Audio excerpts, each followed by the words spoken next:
আসসালামু আলাইকুম রহমতুল্লাহি ওয়া বারাকাতুহু। বিসমিল্লাহির রহমানির রহিম। আলহামদুলিল্লাহ ওয়াসসালাতু ওয়াসসালামু আলা রাসূলিল্লাহ মুহাম্মাদুর রাসূলুল্লাহ।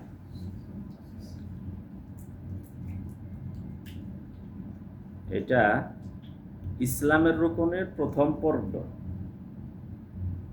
ইসলামের রুকনের প্রথম রুকন এবং নবম পর্ব আছে মুহাম্মাদুর রাসূলুল্লাহ। তো আমরা সর্বপ্রথম তার জীবনী সম্পর্কে কিছু আলোচনা করে তারপরে আমরা রাসূলের সুন্নত আমার জীবনে বাস্তবায়ন করতে হবে সে সম্পর্কে আলোচনা করে আসছি। গত সপ্তাহে আমরা আলোচনা করেছি তার কিশোর বয়সে তার চাচা শামের দিকে নিয়ে যাচ্ছিলেন বাণিজ্য বহরে। তারপরে বুহাইরা একজন খ্রিস্টান পাদ্রী এই বাণিজ্য বহর দেখে চিনতে পেরেছে এখানে হয়তো শেষ নবী আছেন, কেননা ওই বাণিজ্য বহর যেভাবে যাচ্ছিল তার উপর দিয়ে একটি মেঘমালা ছায়া দিয়ে যাচ্ছিল। তখন তিনি সবাইকে দাওয়াত দিলেন, একবেলা খাওয়াবেন। তারপরে গেছে খাইতে, তখন বলছেন যে সবাই আসছেন? বলছে সবাই আসছি। বলছে না, মনে হয় সবাই আসেননি, কয়েকটা বাচ্চা রেখে আসছি আমাদের মালামাল পাহারা দেওয়ার জন্য, তাবু গেড়েছি। তো বহাইরা মনে মনে বললেন যে তাকেই তো দরকার হয়তো। তখন তিনি বললেন তাকে নিয়ে আসা হোক, দাওয়াত দিয়েছি সবাই আসবেন। যখন তাকে নিয়ে আসা হলো, দেখা যাচ্ছে যে মেঘমালাটি সাথে সাথে আসছে।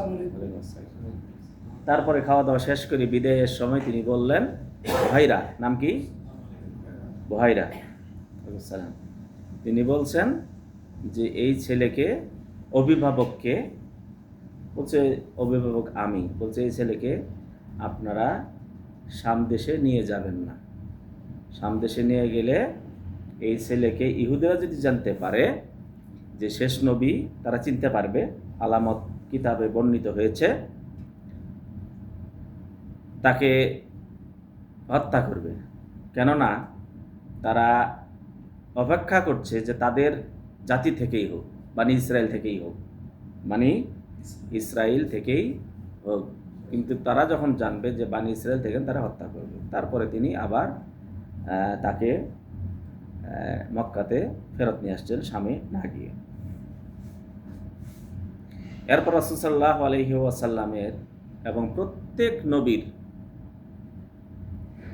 একটা কাজ ছিল, সমস্ত নবী করেছেন দাওয়াতি কাজের আগে।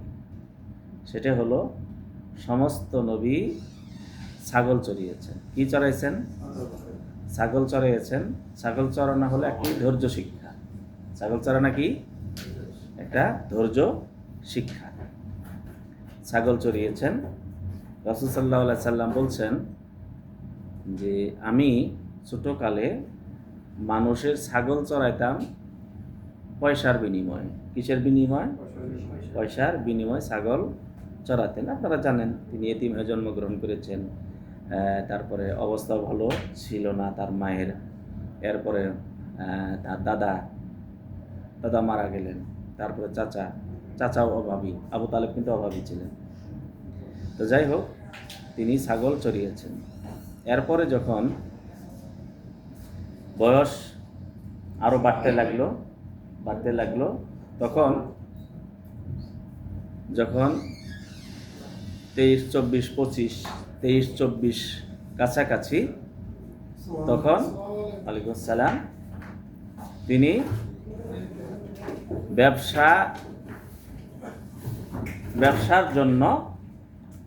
ব্যবসার জন্য তিনি শাম দেশে কি করলেন? সফর করলেন। কার ব্যবসা পরিচালনা? খাদিজা রাদিয়াল্লাহু আনহা। নাম হলো খাদিজা বিনতে খুয়াইলিদ।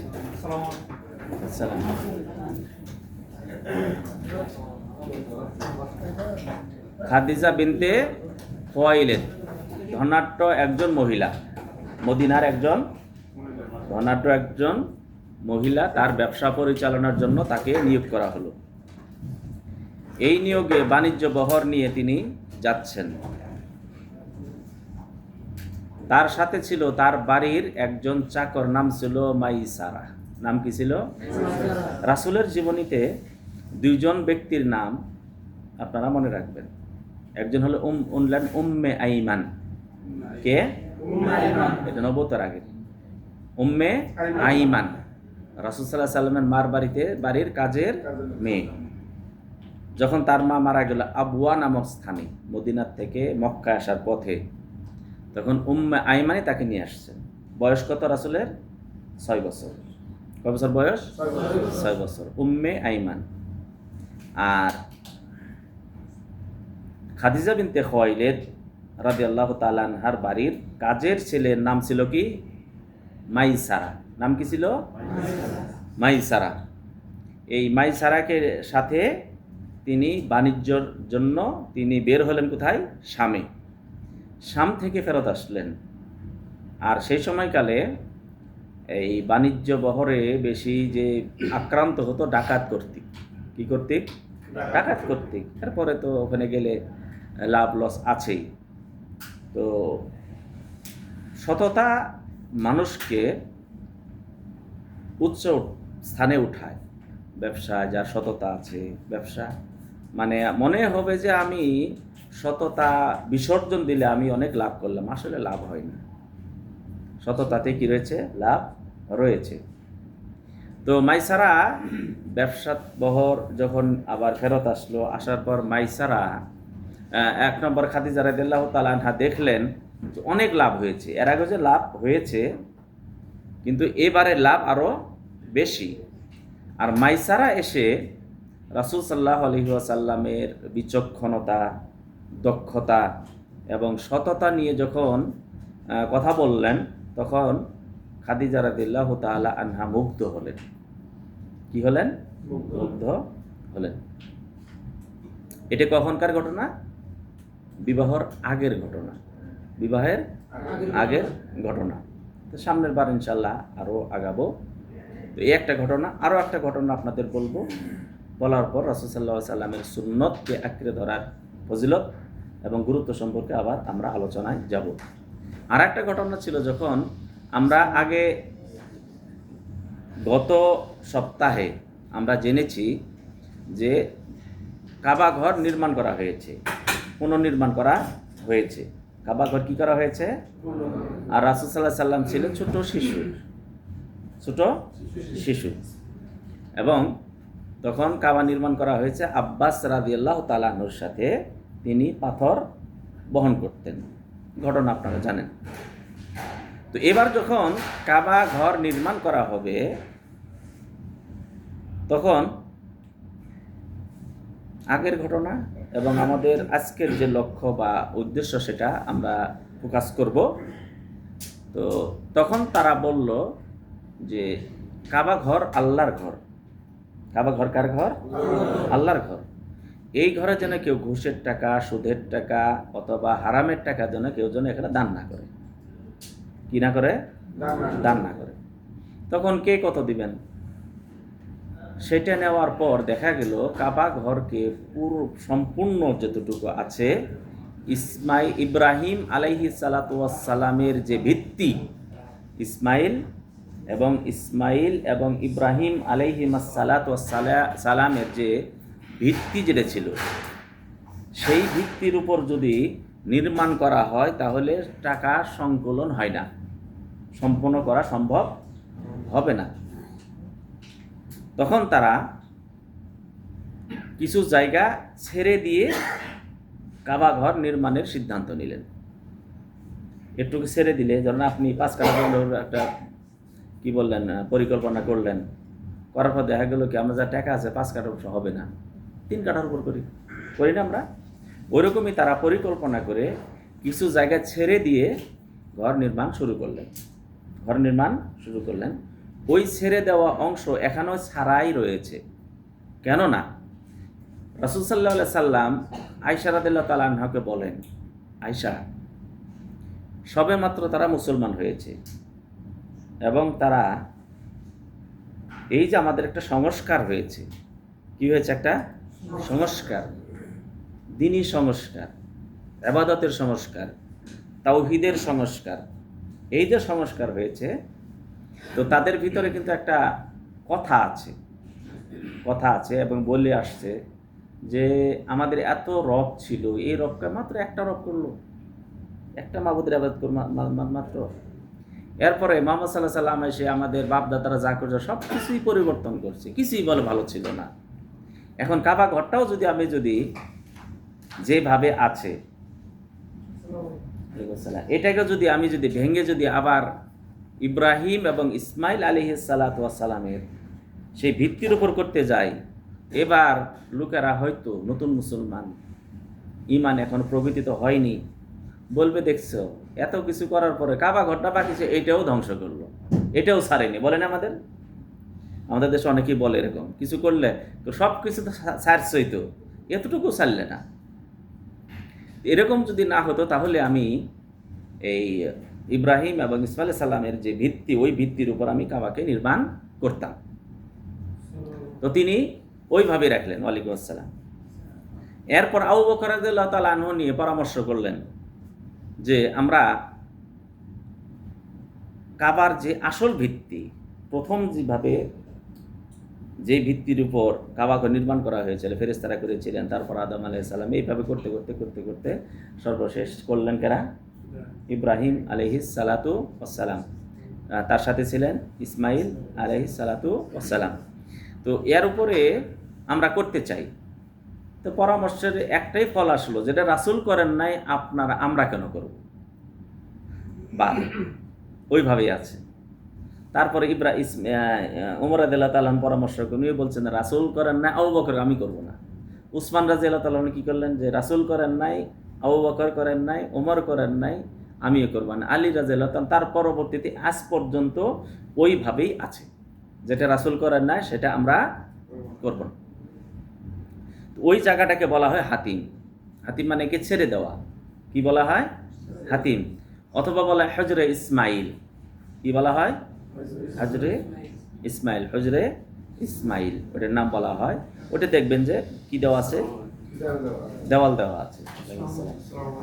তো একটা মনের একটা কথা, অন্তরের একটা কথা, আপনার অন্তর থেকে এবং অন্তরকে প্রশান্তি করার মতো এই কথাটা মনে রাখবেন এবং বাস্তবে প্রয়োগ করবেন। যখন রাজা বাদশারা আসে, তাদের জন্য কাবার দরজা খুলে দেওয়া হয়, ভিতরে গিয়ে 2 রাকাত সালাত আদায় করে, তাই না? কাবার ভিতরে আপনি আমি গেলে কি খুলবে? কি বলেন? খুলবে? আপনি আমি গেলে খুলবে না। তাহলে কি করণীয়? ওই যে হাতিমে কাবা, হজরে ইসমাইল যেতটুকু ছাড়া আছে, ছাড়া আছে, ওইটার ভিতরে, ওইটাও কিন্তু কাবা ঘরের অংশ। ওইটাও কি?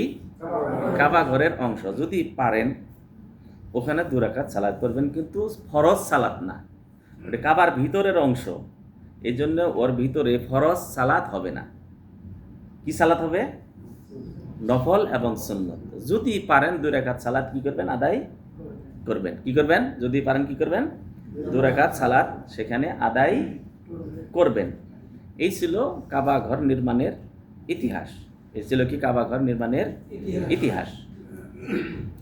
এবার আসি, কাবা ঘর নির্মাণ শেষ।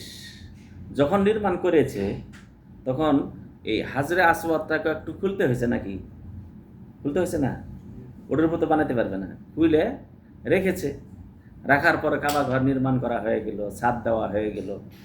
এবার ওই হাজরে আসওয়াদটাকে জায়গায় রাখতে হবে। কি করতে হবে? জায়গায় রাখতে হবে।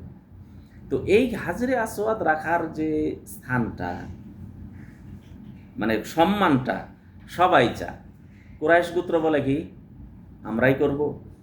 আরও গোত্র আছে, তারা বলে আমরাই রাখবো, সম্মানটা চিরজীবনের জন্য থাকবে।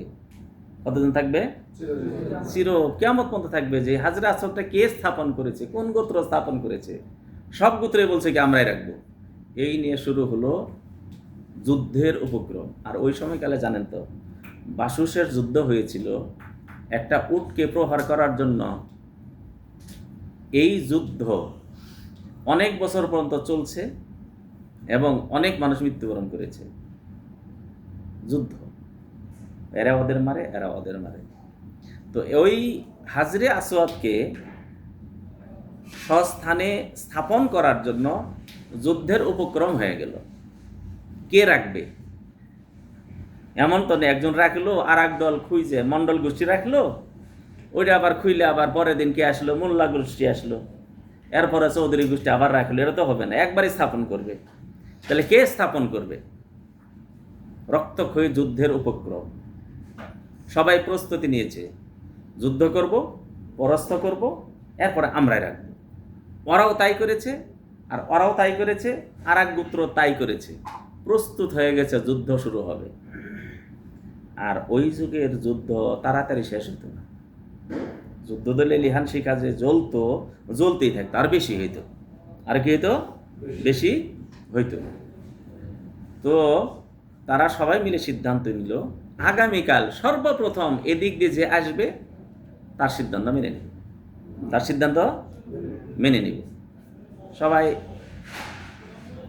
আছে কি অপেক্ষায়, কে ঢুকবেন। তখন তো মোহাম্মদ সাল্লাল্লাহু আলাইহি ওয়াসাল্লাম সর্বপ্রথম ওদিক দিয়ে ঢুকেছেন। সব গোত্রের মানুষ এক বাক্যে বলছে আল আমিন ঢুকেছে। কে ঢুকেছে? মহাসত্যবাদী। তার কথাকে আমরা সবাই এক বাক্যে মেনে নেব। এখন সবাই মনে করছে কি সিদ্ধান্ত দিবেন, নিজে রাখবেন, তবু আমাদের সমস্যা নেই। কোনো গোত্রকে কি দিবেন, নির্দেশ দিবেন, তবু আমার সমস্যা নেই।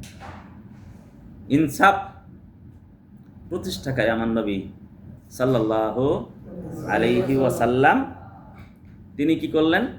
হাজর ওয়াসাবটাকে একটি চাদরের ভিতর রাখলেন। কোথায় রাখলেন? চাদরের ভিতর রাখলেন। এবং প্রত্যেক গোত্রের যিনি প্রধান মুরল তাকে ডেকে বললেন, আপনি এক কোনায় ধরুন, আপনি এক কোনায় ধরুন। এবং আরবের যত ওই এলাকার যত গোত্র ছিল সবাই এই পাথরটাকে বহন করে হাজরে আসওয়াদের যেখানে লাগানো হবে ওইখানে নিয়ে যাওয়া হলো। আমার রাসূল সাল্লাল্লাহু আলাইহি ওয়াসাল্লাম স্বহস্তে সেখানে কি করলেন? হাজরে আসওয়াদটাকে স্থাপন করলেন। এবং সবাই মেনে নিয়েছে যে আমার নবী মুহাম্মদ সাল্লাল্লাহু আলাইহি সাল্লাম, তখন নবী ছিলেন না, মুহাম্মদ সাল্লাল্লাহু আলাইহি সাল্লাম তিনি হলেন আল আমিন, মহাসত্যবাদী। তার কথাকে, তার সিদ্ধান্তকে আমরা এক বাক্যে মেনে নেব। এটা ছিল কাবা ঘর নির্মাণের ইতিহাস এবং হাজরে আসওয়াদ স্থাপনের ইতিহাস। এবং রাসূলুল্লাহ সাল্লাল্লাহু আলাইহি ওয়াসাল্লাম যে তাদের ভিতরে কত সত্যবাদী ছিলেন এবং কত যে নির্ভরযোগ্য একজন ব্যক্তি ছিলেন তারই একটি জ্বলন্ত প্রমাণ। তো যাই হোক, আজকের রাসূলের এই থেকে আমরা কি একটা শিক্ষা নিব, একটা বাস্তব আপনার কাম আমল করব। সেটা হলো আপনি এবং আমার জন্য কাবা ঘরের দরজা খোলা হবে না। আমরা ভিতরে গিয়ে যে 2 রাকাত সালাত আদায় করব সেটা হয়তো আমার দ্বারা না হতে পারে, হয়তো আল্লাহ চাইলে হইতেও পারে, তবে বাস্তবে বর্তমান পরিস্থিতিতে এরকম নাই হতে পারে। তবে আমারও শখ আমিও যেন কাবা ঘরের ভিতরে ঢুকে 2 রাকাত সালাত আদায় করতে পারি। যাদের আশা জাগে, যাদের মনে আগ্রহ আছে, যারা এই সম্মানটুকু পেতে চান তাদেরকে বলবো, আপনারা হাতিমেল কাবা, যে কাবা ঘরের যেইটুকু কি করা আছে বাকি রাখা হয়েছে, ঘরের ভিতরে প্রবেশ করানো হয়নি, ঢোকানো হয়নি, এবং চারপাশে কি দেওয়া আছে, দেওয়াল দেওয়া রয়েছে, সেখানে গিয়ে কি করবেন আপনারা? 2 রাকাত সালাত আদায় করবেন। 2 রাকাত পারেন, পরে আবার 2 রাকাত পারেন, আপনারা সেখানে কি করবেন? সালাত আদায় করবেন, তবে ফরজ নামাজ না। এবং তাওয়াফ যারা করবেন ভিতর দিয়ে যদি যান তাহলে তাওয়াফ সম্পূর্ণ হবে না, কেন তাওয়াফ হবে মানে কাবা ঘরের 4 পাশ দিয়ে ঘুরতে হবে, বাহির দিয়ে ঘুরতে হবে। আর ওটা হলো কাবা ঘরের ভিতরের অংশ। কাবা ঘরের কি কোথায় অংশ? ভিতরের অংশ। ওখান থেকে কি করবেন না, ভিতর দিয়ে কখনো কি করবেন না, তাওয়াফ যাবে না, তাওয়াফ যাবেন বাহিরে দিয়ে। ঠিক আছে? তাহলে এই সৌভাগ্যটা ইনশাল্লাহ আমরা যারা পারি চেষ্টা করব ইনশাল্লাহ। কি বলেন? আর যদি মনে করেন বেশি ভিড় থাকে তখন না গেলেন, এই যে এই সময় গেলে ভিড় একটু কম, এখন কিন্তু ভিড় একটু কম। আর যদি সপ্তাহের মাঝখানে যান ভিড় আরও কম পাবেন। আপনারা চেষ্টা করেন এরকম একটা সৌভাগ্য নেওয়ার জন্য, এরকম একটা মানে সৌভাগ্যবান ব্যক্তি কাবা ঘরের ভিতর নামাজ আদায় করার জন্য সপ্তাহের মাঝখানে, এবং চয়ন করবেন যে কোন সময়টা ওখানে ভিড় কম থাকে, ওই সময়কালে ইনশাল্লাহ চেষ্টা করবেন। তো আপনার যদি চেষ্টা থাকে তাহলে একজন মানুষ সবসময় সালাত আদায় করে, আর আপনি এই আগ্রহ নিয়ে গেছেন, অবশ্যই আপনারটা আল্লাহর কাছে অধিক গুরুত্বপূর্ণ। একজন মানে আলোচনা করছেন যে আমি 3 বার হজ করলাম, 3 বার হজ করেছে, 3 বার হজ করে আল্লাহ মানে তৌফিক দিয়েছেন, 3 বার হজ করেছেন, বলছে আবার আসবো, আবার এসে হজ করব, তিনি বলছেন। কিন্তু এমন এক ব্যক্তি, তিনি হজে গেছেন, কোথায় গেছেন? হজে গেছেন। হজে যাওয়ার পর যখন তিনি আরাফাতের ময়দানে বাস থেকে নেমে জিজ্ঞাসা করছে, আমি কি আরাফাতের ময়দানে আসছি? বলছি আরাফাতের ময়দানে। আরাফাতের ময়দানে? বলছে হ্যাঁ। 2 রাকাত সালাত শুরু করলেন, শুকরিয়া। তার বিশ্বাস হচ্ছে না, আমি আরাফাতের ময়দানে, আমি তো হজে আসছি। তাহলে যিনি 4 বার 5 বার হজ করেছেন আর যিনি একবারই গেছেন, তার অন্তরে হজের প্রতি কত আগ্রহ, কত গুরুত্ব। যিনি 4-5 বার হজ করেছেন তার এর ভিতরে অনেক পার্থক্য রয়েছে, নাই? অনুরূপভাবে আমরাও যদি যারা কাবা ঘরে ঢুকেছে, আর আমার আগ্রহ যে দেখ আল্লাহ তুমি হয়তো আমাকে কাবা ঘরে ঢুকার তৌফিক দিবে না, কিন্তু আমি চাই যতটুকু ছাড়া আছে সেখানে আমি যেন 2 রাকাত সালাত আদায় করতে পারি। যদি আগ্রহ থাকে আল্লাহ তাআলা কবুল করবেন। এমনও হতে পারে যিনি কাবা ঘরের ভিতরে গিয়ে আল্লাহর কাছে যতটুকু নৈকট্য লাভ করতে পেরেছে, আল্লাহ তাআলা আপনাকে আরও নৈকট্য লাভ করার তৌফিক দান করবেন। চেষ্টা করবেন ইনশাআল্লাহ তাআলা। তো আমরা সিরাত আবার ইনশাআল্লাহ আগামী সপ্তাহে কিছু আলোচনা করে আবার আমরা যাব। তো গত সপ্তাহে আমরা আলোচনা করেছিলাম, আল্লাহ তাআলা বলেন কুল ইন কুনতুম তুহিব্বুনাল্লাহ ফাত্তাবিউনি ইউহিব্বুকুমুল্লাহ ওয়া ইয়াগফির লাকুম যুনুবাকুম ওয়াল্লাহু গফুরুর রহিম। আল্লাহ তাআলা থেকে বলে, ওহে তোমরা যারা বলো আল্লাহকে ভালোবাসি, আল্লাহকে ভালোবাসতে চাও, ভালোবাসা প্রকাশ করতে চাও, তোমাদের করণীয় কি? আল্লাহ তাআলা নবী সাল্লাল্লাহু আলাইহি সাল্লামকে বললেন, হে নবী আপনি বলে দিন, কুল ইন কুনতুম তুহিব্বুনাল্লাহ, তোমরা যদি আল্লাহকে ভালোবাসো, ফাত্তাবিউনি, তোমরা আমার অনুসরণ করো। কেননা ভালোবাসা কিভাবে ভালোবাসবেন সেটা শিক্ষা দিবেন যিনি ওই ভালোবাসাটা জানেন।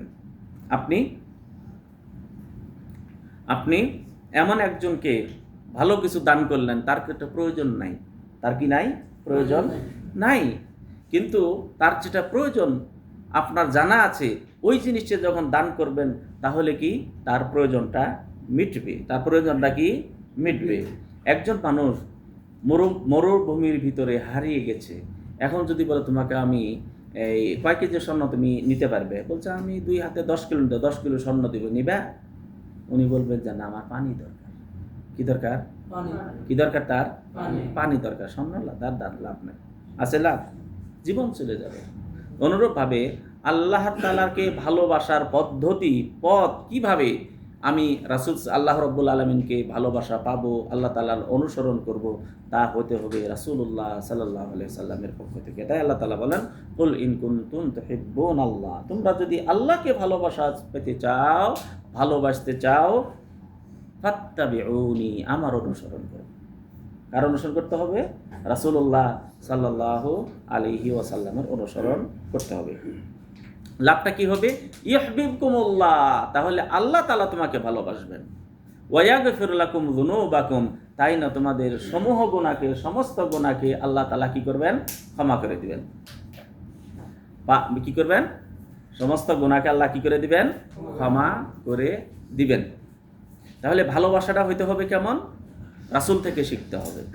ওমর রাদিয়াল্লাহু তাআলা আনহু খেলাফতের যুগ, কার খেলাফতের যুগ? ওমর রাদিয়াল্লাহু তাআলা আনহুর খেলাফতের যুগ। ওমর রাদিয়াল্লাহু তাআলা আনহু খেলাফতের যুগে ফিলিস্তিনে ওই যে সময়কালে সবাই মানে ফিলিস্তিনকে কি করে রেখেছিলেন? আলহামদুলিল্লাহ, ফিলিস্তিন বিজয় করতে গেছেন।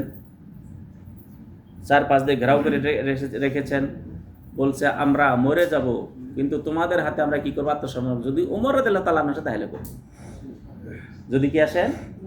উমর রাদিয়াল্লাহু তাআলা আনহু আসে, তখন আমরা কি করে আত্মসমর্পণ করব। তারপরে উমর রাদিয়াল্লাহু তাআলা চলা শুরু করলেন। একবার চাকরে উঠে, কার উপর? উটের উপর একবার উনি উঠেন। যেতে যেতে যখন তিনি প্রবেশের কাছাকাছি, বলছেন যে উমর রাদিয়াল্লাহু তাআলা আপনি উঠেন, আমি ভৃত্য, আমি চাকর, তারা কি মনে করবে? বলছে না, তোমার পালা, আমি উঠেছি, আমি উটের পাখা মানে কি ধরে যাব? রশি ধরে যাব, তুমি উঠে যাবে। বলছে তো হয় না, তারা যদি দেখে যে আপনি কি উটের রশি ধরে যাচ্ছেন, তাহলে আপনার কাছে তো আত্মসমর্পণ করবে না। তারপরে কি করলেন? যখন উমর রাদিয়াল্লাহু তাআলা গেলেন, তখন কি করলেন? সবাই ওই চাকরকে উমর মনে করে গেছে। তিনি বলছেন উমর আমি না, উমর যিনি উটের রশি ধরে যাচ্ছেন। এই ছিল আমাদের পূর্বপুরুষগণ। তো উমর রাদিয়াল্লাহু তাআলা আনহু গেছেন, সবাই তাকে দেখতে এসেছে। সবাই তাকে কি করতে এসেছে? দেখতে এসেছে। তখন এক লোক এমন এসেছে, তার শুধু হাড্ডিগুলি আছে, এমন কঙ্কালসার, চোখ ভিতরে ঢুকে গেছে, চাপা ভিতরে ঢুকে গেছে, শরীরে মাংস নাই। এই অবস্থায় তিনি আসছেন। আসার পরে তিনি বললেন, তো এর কি অবস্থা? বলে এই লোকটা একেবারে আল্লাহওয়ালা। কি ওয়ালা? আল্লাহওয়ালা। সারা রাত ঘুমায় না, আল্লাহর ইবাদত করে, প্রতিদিন রোজা রাখে। প্রতিদিন কি রাখে? রোজা রাখে। খাওয়ার প্রতি ভ্রুক্ষেপ নাই, গোসলের প্রতি ভ্রুক্ষেপ নাই, শুধু আল্লাহর ইবাদত। কি? তখন উমর রাদিয়াল্লাহু তাআলা আনহু কেঁদে ফেললেন। কি করে ফেললেন? কেঁদে ফেললেন। এবং কোরআনের আয়াত নাযিল করলে, আমিলাতুন নাসিবা তাসলা নারান হামিয়া। অনেক কষ্ট করে ইবাদত করবে, তারপরে কোথায় যাবে? জাহান্নামে যাবে। কি করবে? অনেক কষ্ট করে ইবাদত করবে, এরপরে কোথায় যাবে? জাহান্নামে প্রবেশ করবে। রাসূল সাল্লাল্লাহু আলাইহি সাল্লামের কাছে কয়েকজন লোক এসে বাড়িতে আসলেন। বলছেন রাসূল সাল্লাল্লাহু আলাইহি সাল্লাম কোথায়? বললেন রাসূল সাল্লাল্লাহু আলাইহি সাল্লাম তো বাড়িতে নেই। আচ্ছা, বাড়িতে কখন আসবেন?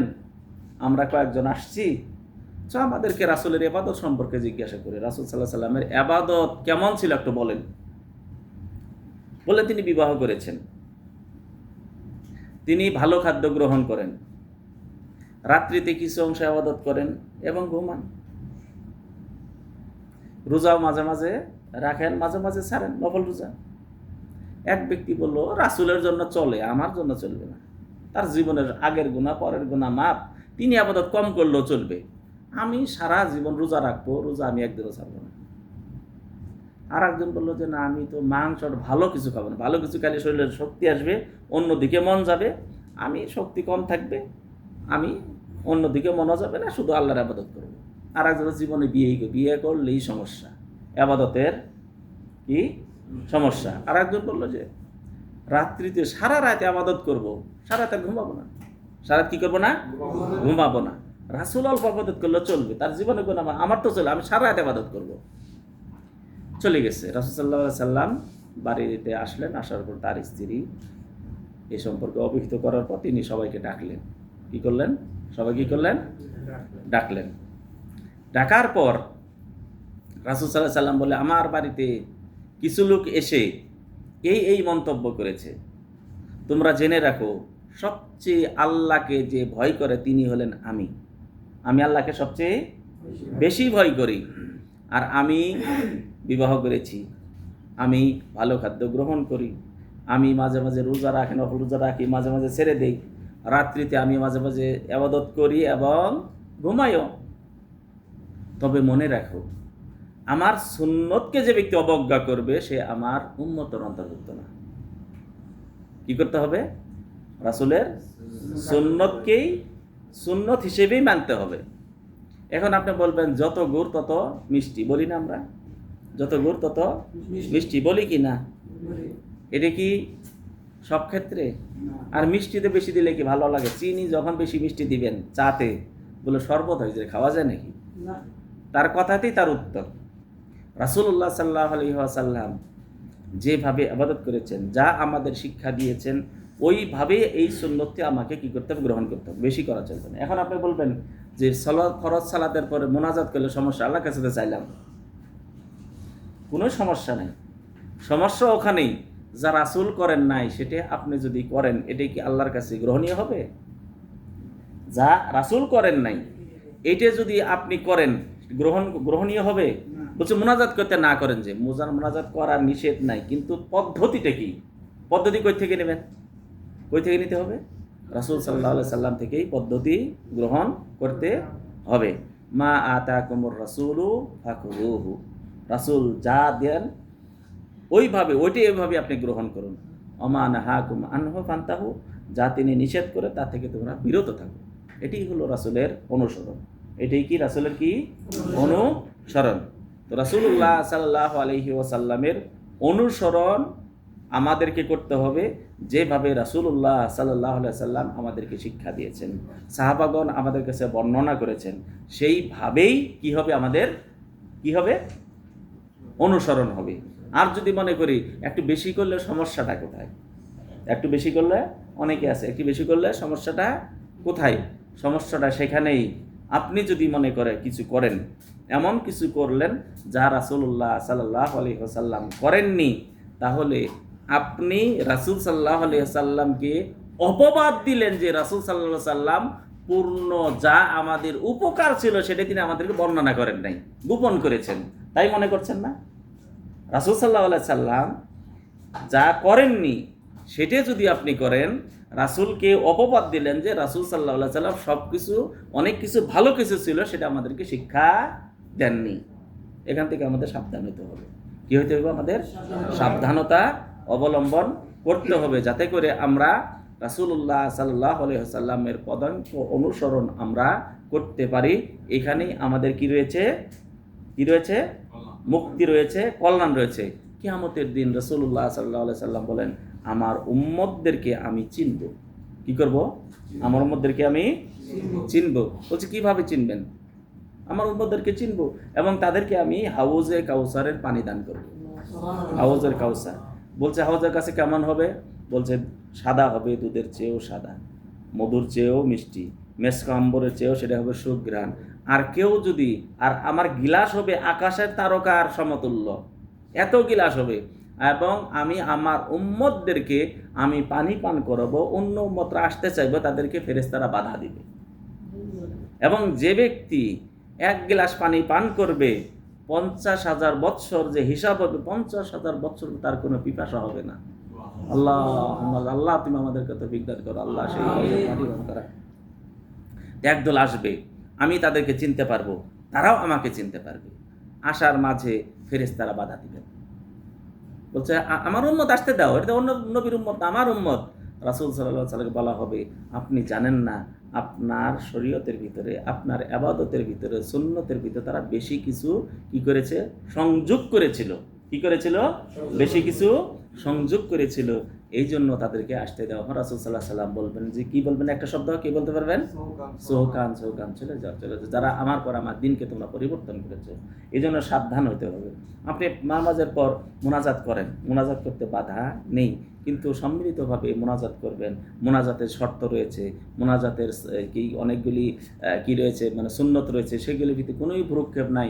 হাত তুলে করলে অনেকে আছে কি রাসূল সাল্লাল্লাহু, মানে সুন্নতটা পালন করে, মনে করছে এটা সুন্নত, তাই করে না অনেকেই। তো এখান থেকে আমাদের সাবধান হতে হবে। মোনাজাত আপনি একা একা করেন, সমস্যা নেই, কিন্তু যদি মনে করেন যে সবসময় আমাকে করতেই হবে, নামাজেরই একটা অঙ্গ, এখানেই সমস্যা। রাসূল সাল্লাল্লাহু আলাইহি সাল্লাম এই যে এতে যে কল্যাণ রয়েছে, রাসূল সাল্লাল্লাহু আলাইহি সাল্লাম বুঝলেন না, আর আপনি বুঝলেন।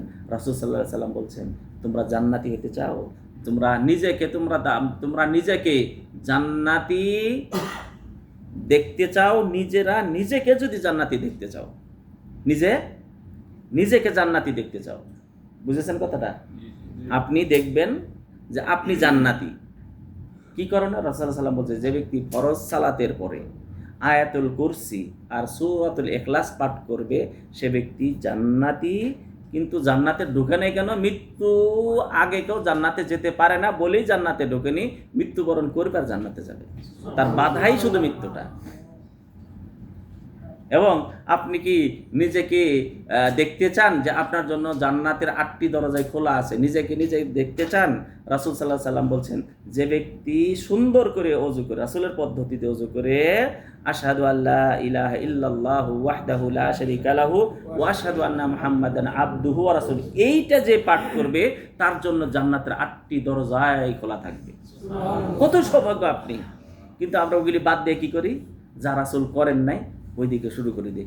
করলে সমস্যাটা কোথায়? ভালোই তো করলাম, তো আল্লাহর নামই তো নিলাম, কি নিলাম? আল্লাহর কাছেই তো চাইলাম, আল্লাহর কাছে চাইলাম না।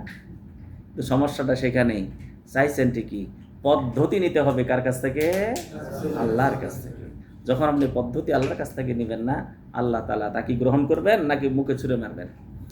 আল্লাহর কাছে দোয়া করে আল্লাহ তাআলা আমাদেরকে সবাইকে তৌফিক দান করুন। আসসালামু আলাইকুম ওয়া রাহমাতুল্লাহি ওয়া বারাকাতুহু।